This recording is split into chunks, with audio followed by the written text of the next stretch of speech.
கர்த்தருடைய பரிசுத்த நாமத்துக்கு மகிமை உண்டாவதாக.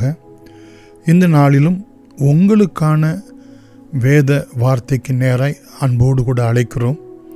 இந்த நாளின் தியானத்துக்கென்று சங்கீதங்களின் புத்தகம் 107 அதிகாரம் 20வது வசனம்.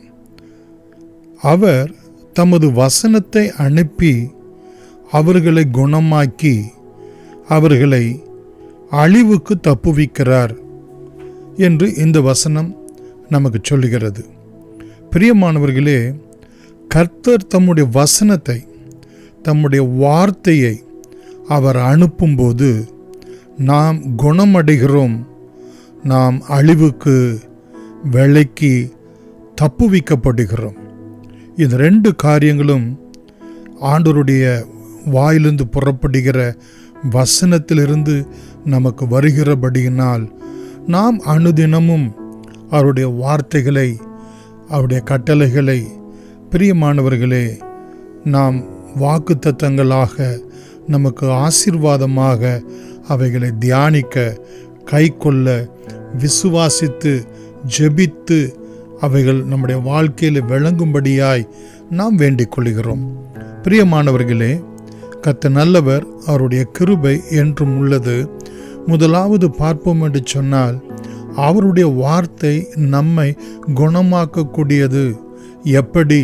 2 ராஜாக்களின் புத்தகம் 20ஆம் அதிகாரம் 4 முதல் 6 வரைக்குள்ள வசனங்களை வாசித்து பார்ப்போம் என்று சொன்னால், அங்கே எசேக்கியா என்னும் ராஜா, பிரியமானவர்களே, ராஜபிளவை என்கிறதான மரணத்துக்கு ஏதுவான வியாதிப்பட்டு நீர் பிழைக்க மாட்டீர், மரித்து போவீர் என்று கர்த்தருடைய வார்த்தையை அவனுக்கு ஏசாயா தீர்க்கதரிசி என்கிற தேவ மனுஷன் மூலமாய் உம்முடைய வீட்டு காரியங்களை எல்லாம் ஒழுங்குபடுத்தும் என்று சொல்லப்படுகிறது. அப்பொழுது எசேக்கியா தேவ சமூகத்தை நோக்கி, ஆண்டவரே, உமக்கு முன்பாக உண்மையும் மன உத்தமமாய் நடந்து உமது பார்வைக்கு நலமானது செய்தேன் என்பதை நினைத்தருளும் என்று விண்ணப்பம் பண்ணினான், மிகவும் அழுதான் என்று பார்க்கிறோம். அந்த தேவ மனுஷன் அங்கே அரண்மனையின் முற்றத்துக்கு போகிறதுக்கு முன்னே கர்த்தருடைய வார்த்தை அவனுக்கு உண்டாகி திரும்பவுமாக எசேக்கியா ராஜாவினிடத்திலே ஆண்டவர் அவனை அனுப்பி, உன் விண்ணப்பத்தை கேட்டேன், உன் கண்ணீரை கண்டேன், இதோ உன்னை குணமாக்குவேன் என்று அங்கே பிரியமானவர்களே சொல்லுகிற அந்த வார்த்தையின்படியே 7வது வசனத்திலே பார்க்கிறோம்.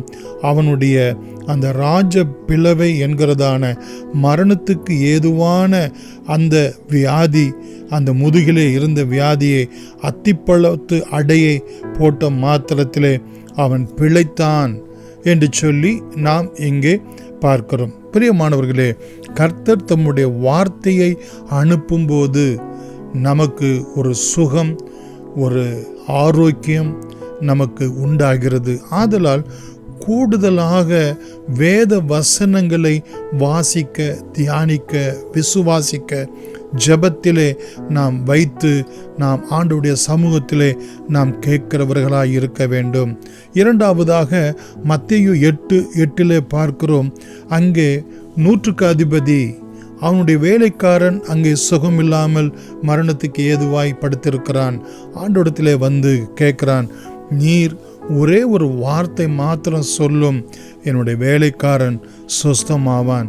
நீர் என் வீட்டுக்கு வந்து அவன் மேல் கையை வைத்து ஜெபிப்பதற்கு, நீர் சுஸ்தமாக்குவதற்கு நான் பாத்திரன் அல்ல என்று தன்னை தாழ்த்தின போது, பிரியமானவர்களே, ஆண்டவர் அவனுடைய வார்த்தையின்படியே, அவனுடைய விசுவாசத்தின்படியே, நீ போகலாம், உன் வேலைக்காரன் பிழைத்திருக்கிறான் என்ற வார்த்தையின்படி அவன் சுஸ்தமாகிறதை நாம் பார்க்கிறோம். 1 பேதுரு 2:24 பார்க்கிறோம். வார்த்தையாயிருந்த தேவன் நமக்காக கல்வாரி சிலுவையிலே தம்முடைய ஜீவனை கொடுத்து ஆணிகளினால் கடாவப்பட்ட, வாரினால் பிக்கப்பட்ட அந்த தழும்புகள் நம்மை குணமாக்குகிறது.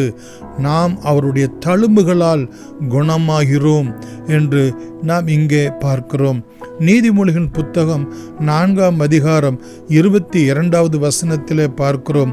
பிரியமானவர்களே, தேவனுடைய வார்த்தை நமக்கு ஜீவனும் நம்முடைய உடலுக்கு ஆரோக்கியத்தையும் கொண்டு வருகிறது என்று சொல்லி நாம் பார்க்கிறோம்.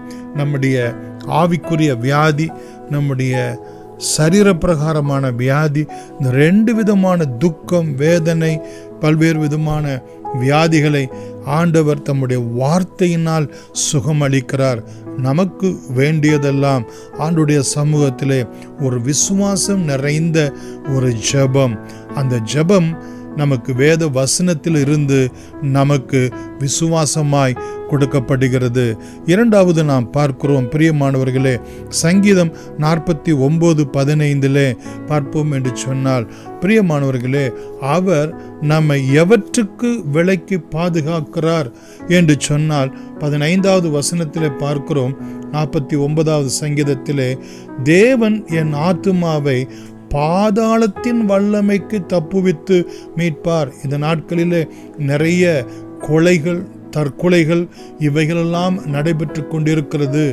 பிரியமானவர்கள், இனி தங்களால் வாழ முடியாது என்று வரும்போது அதுக்கு எது தடையாய் இருக்கிறதோ, ஒன்று கொலை செய்கிறார்கள் அல்லது தாங்களே தற்கொலை செய்து கொள்ளுகிறதை பார்க்கிறோம். இப்படிப்பட்டதான மரணத்தில் இருந்தும் கர்த்தர் நம்மை தப்புவிக்க சங்கீதம் 56ஆம் அதிகாரம் பிரியமானவர்களே 13வது வசனத்திலே பார்க்கிறோம்.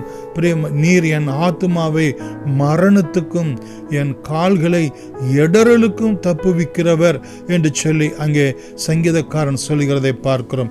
அது மாத்திரமல்ல, நான் பரலோகத்திலே ஜீவனுள்ளோருடைய தேசத்தின் வெளிச்சத்திலே நடக்கும்படி நீர் என்னை மரணத்துக்கும் பாதாளத்தின் வல்லமைக்கும் தப்புவிக்கிறவர், விடுவிக்கிறவர் என்று சொல்லி தேவனால் கூடும் என்பதை நாம் விசுவாசித்து நாம் செபிக்கும்போது இப்படிப்பட்டதான வியாதி விக்கனங்களோ, ஆபத்து, விபத்து, நாசம், மோசங்களோ நம்முடைய வாழ்க்கையில அணுகாதபடிக்கு கர்த்தர் அவை எல்லாவற்றிலிருந்தும் நம்மை தப்புவிக்கிறார், விடுவிக்கிறார். நாம் செபிக்கலாம். அன்புள்ள இயேசு சாமி, நாங்கள் வாசித்ததான இந்த வேத பகுதிக்காக நாங்கள் உம்மை நன்றியோடு கூட ஸ்தோத்திரிக்கிறோம். தகப்பனே, நீர் எங்களை உம்முடைய வார்த்தையை அனுப்பி எங்களை குணமாக்குவீராக. உம்முடைய தழும்புகளால் எங்களை குணமாக்குவீராக. அவைகளெல்லாம் எங்களுக்கு ஜீவனும் எங்கள் உடலுக்கு ஆரோக்கியமாய் இருக்கிறது என்று நாங்கள் விசுவாசிக்கிறோம். ஆண்டவரே, தகப்பனே, உம்முடைய ஒரு வார்த்தை ஆண்டவரே எங்களை சுகமாக்க வல்லதாய் இருக்கிறது என்று நாங்கள் விசுவாசிக்கிறோம். அப்பா, எல்லா பாதாளத்தின் வல்லமைக்கும் மரணத்துக்கும் நீர் எங்களை நித்தமும் தப்புவித்து காத்து வழிநடத்துகிற தேவனாய் இருக்கிறீர் என்று நாங்கள் உம்மை விசுவாசிக்கிறோம். இந்த ஜெபத்திலே பங்கெடுத்த ஆண்டவரே, இந்த வார்த்தைகளை தியானித்து கொண்டு இருக்கிற ஒவ்வொருவருக்கும் இந்த ஒரு ஆசீர்வாதத்தினால் ஆண்டவரே அவர்களை உம்முடைய வார்த்தையினாலே நிறைத்து ஆசீர்வதித்து ஆசீர்வாதமாக்கும்படி இயேசுவின் நாமத்தில் நன்றியோடு கூட வேண்டுகிறோம். எங்கள் ஜீவனும் இரக்கமும் உள்ள எங்கள் அன்பின் பிதாவே, ஆமென். God bless you.